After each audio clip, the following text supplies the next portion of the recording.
Shalom Bapak Ibu Saudara, hari ini renungan kita Betani Kebumen tentang penggarapan Allah. Setiap kita sebagai orang percaya memiliki hak yang sama untuk mengalami Allah secara berlimpah.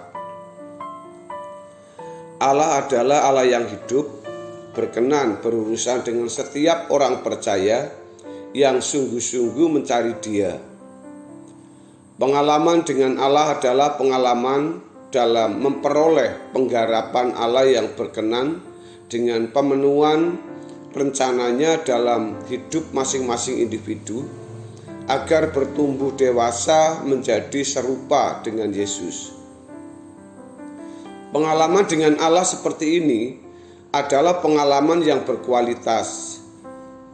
Allah menyediakan pengalaman seperti ini secara limpah dan tidak terbatas bagi setiap orang percaya.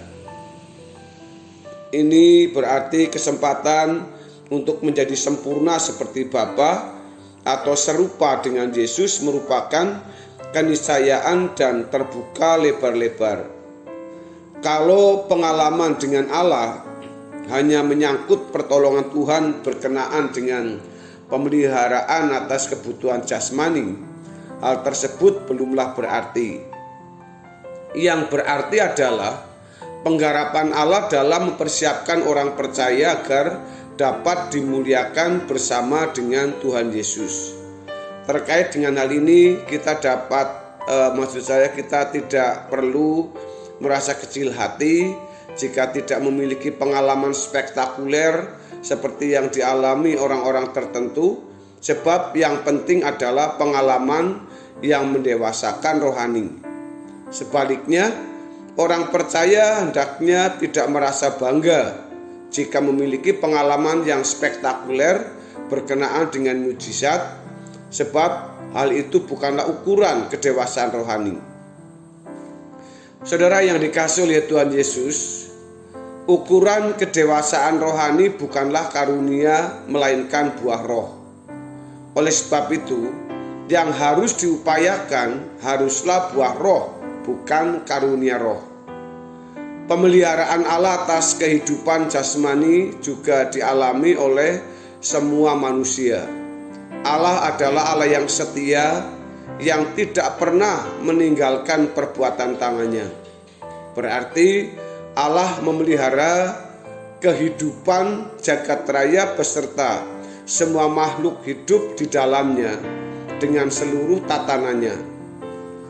Orang percaya dapat memiliki pengalaman eksklusif dengan Bapa dalam rangka penggarapan Bapa atas anak-anaknya supaya mengambil bagian dalam kekudusannya dan mengenakan kodrat ilahi.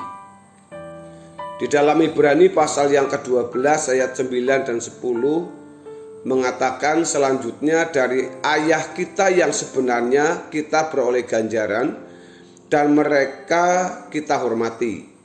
Kalau demikian, bukankah kita harus lebih taat kepada Bapa segala roh supaya kita boleh hidup? Ayat 10, sebab mereka mendidik kita dalam waktu yang pendek sesuai dengan apa yang mereka anggap baik, tetapi Dia menghajar kita untuk kebaikan kita, supaya kita beroleh bagian dalam kekudusan. Saudaraku yang dikasihi oleh Tuhan Yesus, dalam penggarapan Bapa kepada anaknya yaitu berupa ganjaran atau hajaran, mempunyai maksud supaya kita dalam kekekalan, supaya kita semua menjadi anak-anak yang sah di hadapan Bapa. Pengalaman dengan Bapa di sini harus dialami setiap orang percaya sebagai persiapan untuk masuk rumah Bapa. Rumah Bapa adalah rumah orang percaya. Dunia ini bukanlah rumah orang percaya. Memiliki pengalaman yang eksklusif dengan Bapa dalam penggarapannya adalah anugerah yang luar biasa yang hanya dialami orang percaya sebagai umat pilihan. Tidak semua manusia memiliki hak dan kesempatan yang luar biasa ini. Ini adalah kesempatan atau hak yang istimewa yang tidak boleh atau tidak bisa digantikan dengan kesibukan dan kepentingan apapun yang kita lakukan di dalam kehidupan kita, di aktivitas kita saat ini. Penggantian tersebut merupakan penyimpangan yang sering dianggap tidak merugikan dan tidak membahayakan. Padahal itu sangat membahayakan dan bisa mengarahkan orang Kristen kepada kebinasaan. Kuasa gelap berusaha agar orang Kristen memiliki banyak keinginan sehingga tidak mempersoalkan mengenai pertumbuhan kedewasaan rohani yang mempersiapkan dirinya kepada kekekalan yang indah. Seperti yang pernah saya ungkapkan, orang hanya berpikir sekali selamat tetap selamat, lalu berpikir bahwa perbuatannya bebas dengan segala tindakannya, segala kemauannya, karena berpikir bahwa sekali selamat tetap selamat, tetapi di dalam sikap hidupnya tidak pernah atau tidak bersedia memperoleh penggarapan untuk menuju kepada kedewasaan rohani yang menjadi sempurna seperti Bapa dan serupa dengan Yesus Kristus. Banyak orang Kristen menganggap bahwa menggantikan pengalaman dengan Tuhan dengan kesibukan-kesibukan tertentu sebagai selingan sesaat adalah sesuatu yang tidak membahayakan. Biasanya mereka berpikir bahwa karena masih hidup di dunia atau ini kesempatan ada hidup di dunia ini, maka hendaknya tidak perlu terlalu fanatik membicarakan kehidupan di balik kubur.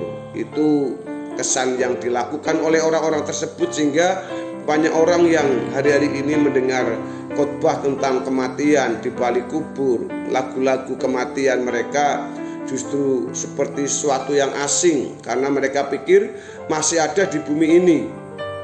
Biasanya mereka juga memandang orang-orang yang suka membicarakan kehidupan di balik kubur itu tidak realistis dan antisosial.